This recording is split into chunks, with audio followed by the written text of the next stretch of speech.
underline. Omong dikit tapi nyelekit. Bersama Om Bob. Temukan di channel YouTube Om Bob Indonesia. Om Bob, kematian pasien berusia 7 tahun di Bekasi ini menjadi perhatian publik. Bagaimana Om Bob menggarisbawahi masalah ini? Berita itu mengejutkan. Ini ada anak yang masih umur kecil ya, 7 tahun atau 8 tahun itu melakukan operasi yang namanya amandel. Betul. Operasi amandel itu kan sudah sangat umum ya. Betul. Ya, banyak sekali orang operasi amandel. Ya. Dan itu memang fine-fine aja. Betul. Tapi yang ada di Bekasi ini, rumah sakitnya, itu ternyata menimbulkan masalah. Betul. Ya, jadi sang anak ini setelah dioperasi katanya itu kena batang otaknya. Ya. Ya, jadi koma. Ya. Nah, setelah 7 hari, 8 hari, 12 hari ternyata meninggal dunia. Nah, ini menjadi problem. Ya. Ya, memang perlu dipertanyakan. Ya. Apakah memang diagnosenya dokternya itu betul? Bahwa amandelnya itu apakah memang harus dioperasi? Ya. Ya, sekarang masyarakat kan mulai lebih pinter ya. Betul. Kalau tidak ada gejala atau tidak ada indikasi harus dioperasi, kenapa kok dioperasi? Ya. Ya, itu apa? Kenapa? Gitu kan? Betul. Itu kan sekarang semua sudah mempertanyakan apakah di situ ada unsur keuangannya. Ya kan? Ngobati pakai obat sama operasi kan biayanya lebih banyak. Betul. Yang operasi kan. Ya, ya. Nah, biaya dokternya kan juga operasi lebih tinggi kan. Ya. Biaya rumah sakitnya juga lebih tinggi kan. Ya, terlepas ini bahwa ini adalah BPJS atau tidak. Tapi penghasilan dari rumah sakit sama dokternya itu, kalau penyakitan biasa hanya diobati pakai obat jalan atau suntik itu jauh lebih kecil daripada ada operasi maupun pondok. Ya kan? Nah, makanya ini kan perlu dipertanyakan. Memang harus dioperasi atau tidak? Ya.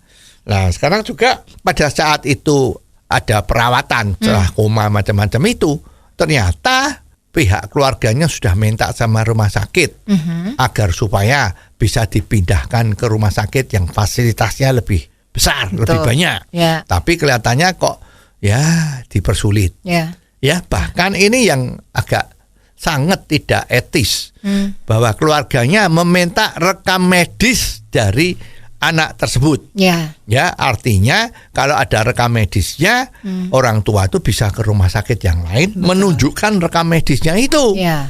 Anak saya kondisinya seperti ini, sekarang ini data-datanya dari rumah sakit Bekasi KD itu seperti ini. Ya, ya. Kan rujukan untuk konsultasi second opinion agar supaya bagaimana anaknya ini bisa ditolong kan. Betul, betul. Nah, ini yang celakanya lagi, rumah sakitnya itu tidak mau memberi rekam medisnya. Ya. Alasannya ini adalah milik rumah sakit. Ya, ya. Lah ini kok jadi aneh. Betul. Ya kan, mestinya itu kan bukan milik rumah sakit, milik pasiennya kan. Wong ini data-datanya pasien kok. Ya toh kalau memang rumah sakit mau nyimpen ya boleh saja diduplikat, satu disimpan rumah sakit untuk datanya atau risetnya dia, satu harus dikasihkan ke pasiennya.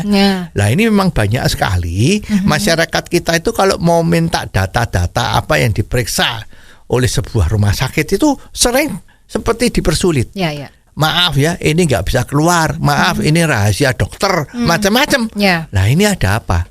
Ya, sekarang kalau misalnya yang tadi dioperasi amandel itu sudah gawat sampai ke batang otaknya sehingga menjadi koma.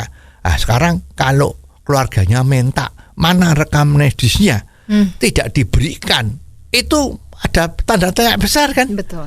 Jangan-jangan ini salah sehingga rekam medisnya nggak berani dikasihkan. Ini kan nggak boleh.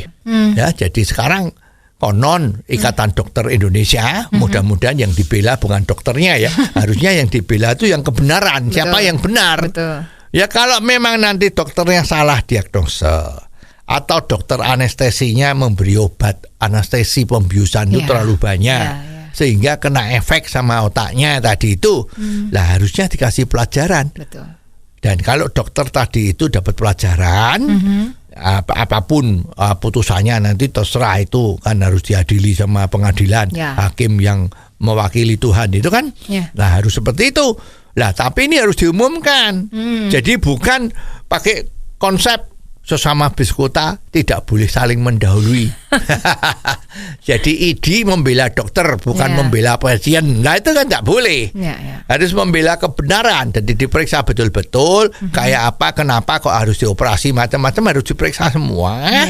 Dan setelah itu dilakukan persidangan ya, dan diumumkan secara publik. Betul. Ya, ini seperti kemarin ada kejadian juga di Singapura kan. Betul. Di Singapura tuh ada yang dokternya salah. Nah, akhirnya oleh lembaga konsumen sana itu memang diselidiki dan ternyata memang salah. Apa yang terjadi? Dokter tersebut tidak boleh praktek selama 6 bulan. Dan setelah itu harus memasang iklan di koran. Itu harus masang iklan 1 halaman penuh, minta maaf sama pasien ini bahwa telah terjadi kesalahan di dalam melakukan pengobatan sehingga mengakibatkan orang tersebut meninggal. Itu iklannya 1 halaman. Lah ini pengadilan yang fair. Ya, jadi pihak keluarganya juga puas, ya kan? Jadi jangan seperti ini. Terus akhirnya cuman takutnya nanti terus PDKT. Diselesaikan secara kekeluargaan. Nah ini penyakit kita itu diselesaikan secara kekeluargaan. Betul. Itu biasanya kan ya susah lah ya. Keadilannya kayak apa kan susah. Bagaimana dengan dalih dari rumah sakit bahwa dirinya kekurangan tenaga dokter spesialis, Om Bob? Ya itu. Makanya Omnibus Law yang kemarin diundangkan, termasuk undang-undang kesehatan kan, itu memang Indonesia itu kekurangan dokter spesialis. Ya kan, ini kan aneh ini, tenaga mediknya termasuk ID itu malah demo agar supaya undang-undang Omnibus Law untuk kesehatan ini dibatalin. Nah, gimana? Ini dari rumah sakit Bekasi tadi itu kalau nggak salah rumah sakit daerah ya. Itu juga sudah mengatakan kekurangan dokter. Padahal pendidikan di Indonesia untuk dokter spesialis itu kan susahnya setengah mati. Betul. Lah kenapa kok tenaga kemarin tuh hebat betul yang mengkoordinasi ya, tenaga perawat. Terus kalau nggak salah itu ada Persatuan Apoteker, ya kan, juga ID, ya itu rame-rame demo kan, agar supaya Omnibus Law dibatalkan. Nah ini gimana? Sekarang mengaku kan tadi itu kalau kekurangan dokter. Nah, kenapa undang-undang yang demikian bagusnya untuk menuju Indonesia sehat, ya kan? Kok malah ditentang? Ini di mana akal sehatnya? Oh, jadi begitu ya, Om Bob. Jelas deh sekarang. Terima kasih Om Bob untuk waktunya. Sampai ketemu lagi di waktu yang akan datang. Underline. Omong dikit tapi nyelekit. Bersama Om Bob. Jika Anda suka dengan channel ini, jangan lupa subscribe, like, dan komen.